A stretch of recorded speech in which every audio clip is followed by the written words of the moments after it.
السلام عليكم ورحمة الله وبركاته. دعوة يا مير كستوي جوتين وحنا لا يا رمضان كريم. هذا channel كي يكون عصبت هاي سبسكرايب سي لايك تنا نوشي ورا شير تنا نوشي لعك مغري ميسورا marka maanta warka ilaahay waxa weeyaan madaxda Soomaaliyeed maxay aaminsan nin waliba muxuu sheegay muxuu ummadda mid waliba u doonaya inuu garanaysa u sheegto uu ku hogaamiyo qodobadaas oo dhameeyay ayaan idaahay walaal insha Allah subscribe iyo share tiisiyo walaal iminkana waxa ugu horseena intii la doortay Maxamed Cabdullaahi Farmaajo madaxweynaha Soomaaliya muxuu garanaysa waqtigan xaadirka muxuu ummadda Soomaaliyeed sheegay muxuu qodbadihii baarlamaanka muxuu sheegay balimkeena dhageysta أنا ديار وحنوها هاي أنا تاريخ الكوكالو إن أنا قلنا كل جن ضد هالكم فدي مسؤولين تأه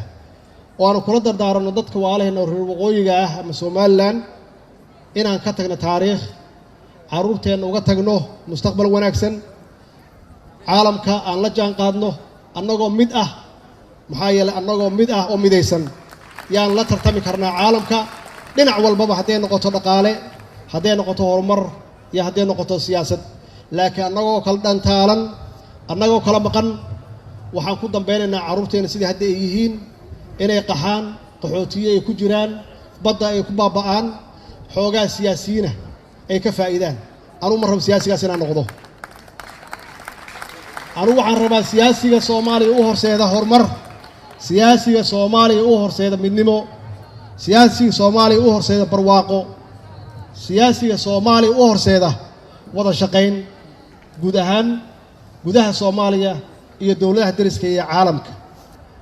qof kasta oo Soomaaliyan waajib ayaa ka saaran inuu ka shaqeeyo midnimada Soomaaliya horumarku wuxuu ku jiraa midnimo ummaddu haddaysan mid ahayn wax kasta ay hayaan hadday tahay dhaqaale hadday tahay aqoon wax kasta ay hayaan waxba ka maqan mana gaari karaan waa taas tan keentay 30 sano Soomaaliya inay noqoto wadamada ugu liita caalamka wax kala ma ah waa kala maqnaashaha haddii ummadda ay isku soo noqdaan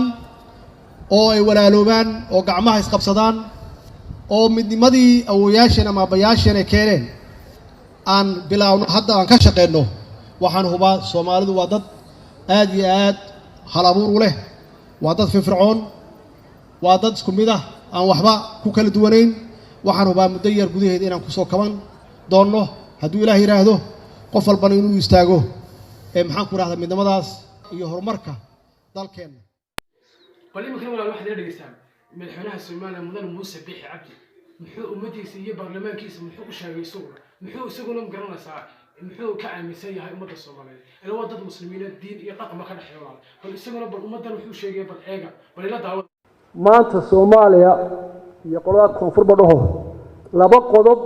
ay bayna walaaltinimo iyo iskaashi iyo nabadkooda gaari karnaa laba qodob oo kaliya banka mid saxada yahay karo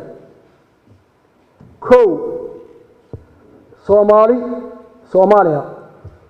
qolada koonfureed inay xishmayso oo xurmayso go'aankii shacbiga Soomaaliland iyo xaqa ay u leeyihiin inay go'aankooda iyo rabitaankooda kaga baxaan midowgii ay sida toddobaadnimada u galeen ee shacbiga Soomaaliland gaaray 18 May 1991 inay ixtiraamaan kaliya ayaan ku heshiin karnaa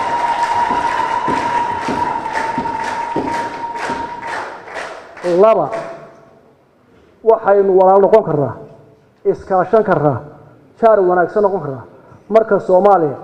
madaxweynaha imka jooga ka bilaabo iyo kuwa soo socdaaba ha maqleen marka ay aqoonsadaan qarannimada iyo madaxbannaanida dowladda Soomaaliland ee qiraan inaynu nahay laba dal oo midoobay iyaga oo aan isqasbin oo frontier ah maantana si xor u kala baxay taasi waa conclusionka iyo ahdigii Soomaaliland gaadhay burco dastuurkeenu inuu ku dhisan yahay qof kasta dalka hogaamiyana uu ku qasbay aanu kala xaleexan karin والله madaxweynaha Soomaaliya wuxuu ku qodbadiyay maqlaysan laba qodob buu yiri laba qodob ay Soomaaliya laba qodob baa ku xiran labada qodob waxay kala yihiin midna waa aqoon civil midna waa amniga iyo jaarnimada iyo walaalaha waa Soomaaliland marka hore ay Soomaaliya ictiraafi waxaan ku yiri ummadii waxaan ku yiri Soomaaliya waxaan ku talabaalaysiino Soomaaliya waa mid qulaatay marka waa lagu xaqooday waa in runta la isku sheego ilaa bal imikana waxaa la dhegeystaa ninka la yidhahda deni madaxweynaha puntland isaguna muxuu farmaajo ka yiri maalintii wata ay bulsho ku kulmeen waa kii xoogay joogay waa kii garanaysaa watii waxa ku la isku mari waayey iyo shirarkii kadibna wuxuu ku noqday garanaysaa puntland baarlamaankiisa ummadiisa iyo bulshada rayidka muxuu u sheegay markii dambana bal imikana ila dhegeystay ilaah bay ku dhahay waxaan ugu baaqayaa shacabka Soomaaliyeed si midaysan iyagoo iskala saarin dictatoriyada inay ka yimaadaan iyagoo si midaysan oo qabiil isku kala saarin inay sharciga ilaaliyaan iyagoo midaysan waxay heshiis ku yihiin oo doorasho inay galaan wax nin leeyahay ciidamada ana iska leh ciidamadaydu hadda tii u dambeysay wallahi inaan been ka sheegin wuxuu yiri garow hal yimaado ma imaanaysan la fahna uga baqnay wuxuu yiri dhuusamareeb hadda kan inuu xabada ka dhacay ma ana waxba kama dhacayaan ugu dhahay I don't know ciduu og yahay macnaheedu waxay tahay kuwa wax soo tuurna waa yaqaanaa literally maanta inaan wax ka qariyo ma rabo waxaa meesha soo socda niman international la yiraahdo oo FMS iyo waxaas FGS iyo SVMA oo ku haya wadamadooda waxay u qoraaciga jirta laakiin ana waxaan inii sheegayaa wax aanan ogeyn inaan Puntland ku matali karin anigu aadi maayo abraha iyo ciyaalada meelaha la sheegay ninka daarood maxaa laga rabaa war ninkan daarood ana mu umaleynaa inuu daarood harb jiiday run ay sheegayaan aku kalsoomina nin daarood har u jiiday aan soo arag hatta marraxan in har u jiiday soo arag marka caadifada intii la iska daayo dardaarankay ugu dambeeya waliba saaxiibada kale oo Soomaalida waa necab tahay Puntland aan kula dardaarmay Puntland waxa oran lahaa marna aysan aqbalin nidaam Soomaaliyeed oo aysan raali ku ahayn oo federaal ah oo wax ka maamulayso oo transparency inay wax ku darsato xaraam bay ka tahay waa in waxa Soomaalinimada la sheegayo waa inay miiskaas dul saaranta Soomaalinimo lagu orkacsanayo hadhowna kuwa ugu qaylada badan ba ugu balanbala badan hadhowna aan la wadi karin dadka masaakiinta ee la siray ee meediyaha iyo dadka loo soo dirdiray iyo lacagaha loo qeybiyay ku siray iyo niman xoog wadaniyiin la dhaho habeenkii habraha u guda dadka waaweyn wax garadka lama hadlaan aruurta iyo habra aan warhayn oo TV-ga iyo aan fiirsan waxaas u sheekaya dadkiina mas'uuliyiintu halka jooga waxaan ii sheegayaa dadkiina waa nila gacan dhaaf hadda aamus lahaydeen oo nila ka xaysan lahaa oo sida hadda nimanka xamar jooga aan noqon lahaydeen oo kaleeto iyo hadda damiir yeelanayd horta idinka inii taala wixii dhacay 80-maadkii hadday soo noqdaan waa waxaan anagu isbadnay waxaan u dirayaa fariin ah adkeynta Puntland midnimadeeda iyo dhulkeeda inay tahay arrin lama taabtaan raadinta Soomaali federaal oo mid ahna in loo saciyo ilaa ay ka imaanaysana la sabro هذان اللي قلوا عنهم مكترينين Soomaaliya aan jecelnahay hadaha lagu dhaco ku tilnaan waxa la rabaa ilaa wax cad oo la yaqaan oo wixii qornaal ixtiraam ay yimaadaan waxaan qabaa xooga waxa saartaan Puntland iyo jiritaanka walaalayaal waan maqlaysaa Soomaali Siciidani waxa uu taagan yahay madaxweyne farmaajo inuu xitaa daarood yahay ma garanayo madaxweynaha dhammaan ku leeyahay in bacad daarood yahay ma garanayo ku leeyahay marka wuxuu ku sheegay in isaga uu diiwaan bir badan ilaahay dibgiisa naga dhaaf ma fahamsan ma hadee waan madaxweynaha dhanay waxaan ku oray dhowrka gobol hogaaminaya sheeganaya title ay madaxweynihiisii garaasay walaalkiisii doonayeen maanta caarido korora yaabaad ku dhaashay bal haddaba imankana waxaanu magaranaysaa daawan doonaa ninka isagu Axmed Madoobe oo madaxweynaha Jubbaland weeyaan waa ninka khatarta weeyaan ninkaas ilaahay baad ku dhaashay ninkaas ila daawada ummadiisii iyo wax wali baarlamaankiisii wuxuu isku qodbayay markuu Kismaayo tagay bal ila dhageysta ila waad garanaysaa 2016 wadanka inta isu furayd waxaan garanayaa xildhibaanada Jawhar u socday habeennimo intay ka dhaqaaqaan Muqdisho ay Jawhar tagaan lug ay ku soo noqdaan haddana inay kaambeynkooda ku jireen laakiin maanta ay ka adkaatay oo iska daa deegaano la xoreeyay shabaab dhulkii laga baneeyay ay noqotay in wax badan la waayo magaalada Muqdisho iyo deegaanadii kala culayska shabaab ka qabsaday midaasaa keentay 17 Sebtembar ama 17 Sebtembar inaanu ku heshiino doorasho dadban inay waddanka ka dhacdo oo ayna saamixi karaynin doorasho toosa axsaab la galo qof iyo cod la bixiyo doorashadaas aan ku jiray waxaanu isku qabannay nooca deegaanada loo qaybinayo kuraasta waxay keentay qaybinta kuraastu inay keento caqabado si aad u ogtihiin markii aan ka soo noqday muqdisho ee aan imid halkan waxyaalaha aan cabashada ka gudbiyey waxay ahayd markii aan golaha baarlamaanka ee Jubbaland la hadlayay 26 Oktoobar waxaan kala hadlay waxay ahayd nooca loo qaybiyey kuraasta doorashooyinka Jubbaland iyo cabashada aan ka qabno oo ahayd in state-ka loo daayay haddaan loo daynayninna nooca loo qaybiyey ee kuraasta gado iyo oo la wada geeyey oonu arkayna inay dareen kale ku jiro cabasho aan ka gudbinay baan golaha baarlamaanka aan hortiisa uga sheegay waa 3 beri markii aan joogay bayd magaalada Kismaayo aan xamar ku soo saxaynay heshiiskii cabashadaasi way taagnayd ma ahayn waxaan shalay bilaabay mana ahayn waxaan ka horreysiyay waxay ahayd gobolka gado iyo garbaare iyo Kismaayo kuraasta inuu state-ku ku fiican yahay in loo waxeeyo hadday noqonayso in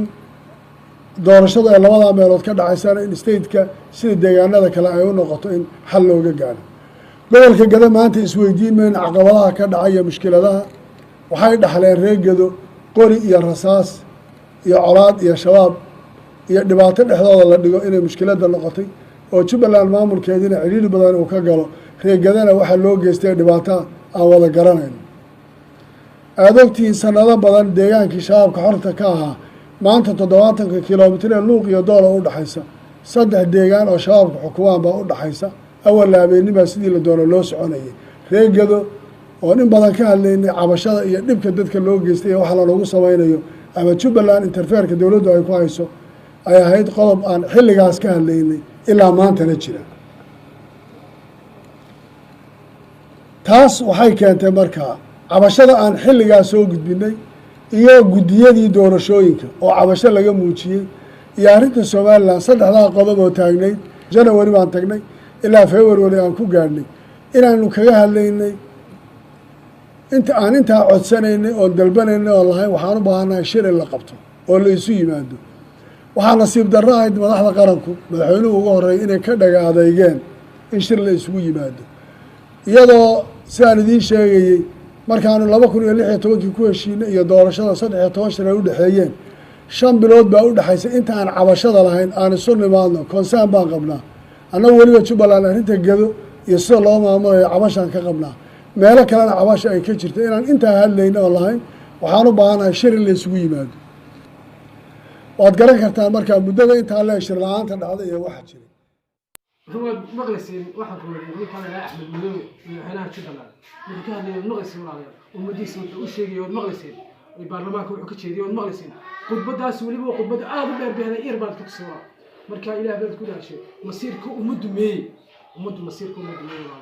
waxa mustaqbalkii caruurta dhalinyarta Soomaaliyeed meeyo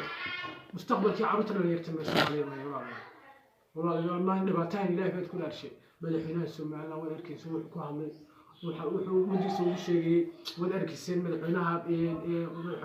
Cabdullaahi Farmaajo oo isaguna 4 sano intii dhamaadeen wali kursigiisa kaga fadhiya xataa Sheekh Maxamuud iyo Sheekh Shariifna markiiba 4 sano markii uu gaadhay ay markiiba waxa ku horay ay mid waliba doorashadiisa u qabtay koodhadii maalin quraata ku darsanayay Maxamed Cabdullaahi Farmaajo maalintii ku garanaysaa sanadka garanaysaa xilkiisa uu sanad ka soo wareegay maalinta ummadda wuxuu u sheegay inaan habeeraatay maalin ku darsanay imkan 2 sano ku darsaday 7 bilood oo la yaabana halgu garasa wadogti marka ninka ugu daacsan ilaahay hadaayo ilaahay baa xasanaadka waxa barajay ka abaal marin doonay ninka ana qorqor waa madaxweynaha galmudug bal ninka ilaahay tuu raashay dhageysta ila daawado dhageysta maanta waxaan uga hadlaynaa waxay ahayd dardargelin iyo inaan ka jawaabno isku dayada iyo dhagarta ay guud ahaan Soomaaliya ay kula kacayaan argagixisadu gaar ahaan labada dawladood ay kula kacayaan taasna horena meel fiican bay u joogtay haddana kalsooni baan ku qabnaa insha Allah inay heli doonaan wada jirkeena jawaabta ka timaada si wada jir looga howlgalo waxayna leedahay farsamooyin iyo howlo ay hay'adaha amniga u gaar ah. sidoo kale inaan wax walba oo argagixisada gacan sii kara